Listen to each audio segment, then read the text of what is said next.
Kali ini kita akan bahas wanita yang dijuluki sebagai pembunuh berantai perempuan paling sadis sepanjang masa. Namanya Elizabeth. Tapi plot twistnya bisa jadi dia sebenarnya tuh korban konspirasi kekuasaan. Siap-siap dengerin cerita yuk.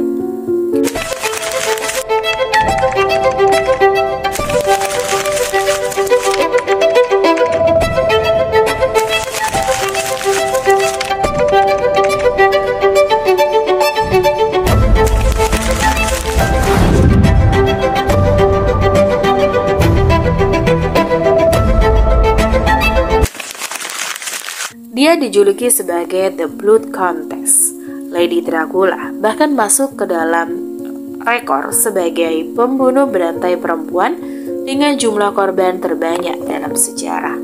Konon, dia membantai ratusan gadis muda, lalu mandi darah mereka demi menjaga kecantikannya. Tapi benarkah semua itu terjadi? Atau hanya cerita yang dibesar-besarkan? Asal-usul sang legenda. Elizabeth Bathory lahir tanggal 7 Agustus 1560 dari keluarga bangsawan super kaya di Transylvania. Ayahnya adalah George ke-6 Bathory dan ibunya adalah Anna Bathory. Masih memiliki hubungan darah, iya. Klan Bathory memang dikenal sering menikah sesama keluarga sendiri. Dan dari situlah lahirlah banyak keturunan dengan gangguan fisik dan mental. Sejak kecil, Elizabeth sudah menderita gangguan kesehatan seperti epilepsi, migrain parah, dan perubahan suasana hati ekstrim. Di masa itu, pengobatan yang diberikan sangat tidak masuk akal. Darah orang sehat digosokkan ke bibirnya sebagai obat kejang-kejang. Ngeri ya. Selain itu, dia tumbuh di lingkungan keluarga yang keras dan penuh kekerasan. Elizabeth kecil sudah terbiasa melihat pelayan dihukum secara brutal. Saat usia 5 tahun, dia menyaksikan sendiri sepupunya yang bernama Stephen Bathory menyiksa petani dengan cara mengerikan. Pernikahan, skandal, dan awal kegelapan. Saat berumur 10 tahun, Elizabeth dijodohkan dengan bangsawan kaya bernama Ferenc Danasti, yang 5 tahun lebih tua darinya. Ketika umur 15, mereka menikah dalam pesta mewah yang dihadiri 4.500 tamu. Tapi sebelum itu, beredar gosip bahwa Elizabeth sempat melahirkan anak haram dari hubungan dengan pelayan bernama Laszlo Bende. Ferenc murka. Laszlo dihukum dengan cara brutal, dieksekusi setelah dikebiri. Anak dari hubungan itu diasingkan, dan rumor itu perlahan dilupakan. Ferenc sendiri dikenal sebagai kesatria hitam, komandan militer yang garang, sering berperang melawan Ottoman. Dia jarang pulang ke rumah, sementara Elizabeth tinggal di kastil dan mengurus urusan rumah tangga. Tapi konon, kesepian membuatnya mencari pelarian. Dia diduga berselingkuh dengan beberapa pria dan wanita, termasuk dengan Clara Bathory, sepupunya sendiri yang dikenal biseksual dan kejam. Disinilah Elizabeth mulai berubah. Ia mulai tertarik pada dunia okultisme dan kekerasan.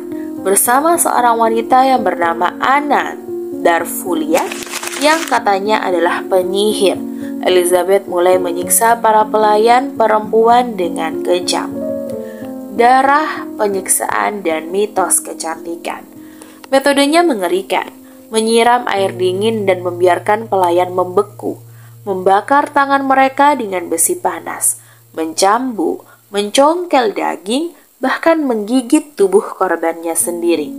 Puncaknya, suatu hari, seorang pelayan menarik rambut Elizabeth terlalu keras saat menyisirnya. Countess marah besar dan membunuhnya. Darah korban mengenai kulit Elizabeth dan dia merasa kulitnya jadi lebih lembut. Dari situlah muncul obsesi baru, mandi darah untuk awet muda. Konon, demi menjaga kecantikan, dia mulai mengumpulkan darah gadis-gadis muda. Saat darah rakyat jelata tidak lagi memuaskan, Elizabeth mendirikan sekolah etiket palsu untuk anak-anak bangsawan. Tapi semua siswanya hilang. Mayat mulai menumpuk. Mereka dikubur di halaman, dibuang dari jendela atau dibakar.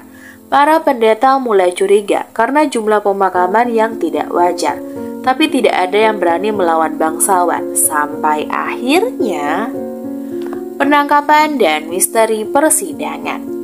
Tahun 1610, Raja Matthias II memerintahkan George Thurzo, pejabat tinggi kerajaan, untuk menginvestigasi. Pada 29 Desember 1610, Kastil Elizabeth digeledah. Hasilnya, 50 mayat ditemukan dalam berbagai kondisi. Elizabeth tidak diadili secara langsung, tapi pelayan-pelayan disiksa dan mengaku bahwa kontis membunuh antara 30 hingga 650 gadis. Tapi anehnya, tidak ada bukti fisik yang mendukung jumlah sebanyak itu. Mayoritas hanyalah kesaksian dari orang-orang yang disiksa atau memiliki dendam kepadanya. Karena statusnya sebagai bangsawan, Elizabeth tidak dihukum mati. Ia hanya dikurung dalam ruang tanpa jendela di kastilnya sendiri, dengan hanya lubang kecil untuk mengirim makanan. 4 tahun kemudian, Elizabeth ditemukan tewas di dalam kastilnya. Ada yang bilang karena racun, ada juga yang bilang karena dia kelaparan. Jenazahnya tidak diketahui pasti di mana dikuburnya. Plot twist, apakah Elizabeth Bathory benar-benar bersalah?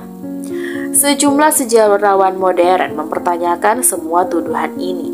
Mereka menganggap Elizabeth mungkin korban fitnah politik.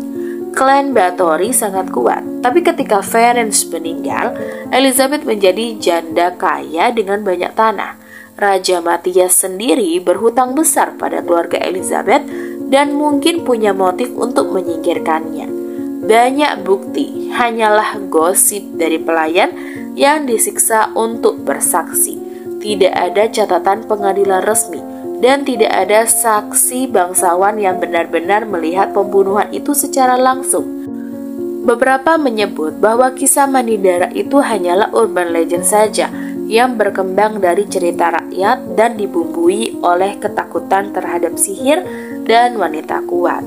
Apakah dia monster hantu darah yang membunuh ratusan gadis demi kecantikan, atau dia adalah korban dari konspirasi istana yang kejam? Yang jelas, kisahnya tetap hidup, diabadikan dalam buku, film, lagu, bahkan video game. Namanya akan terus menghantui sejarah antara kenyataan dan juga legenda.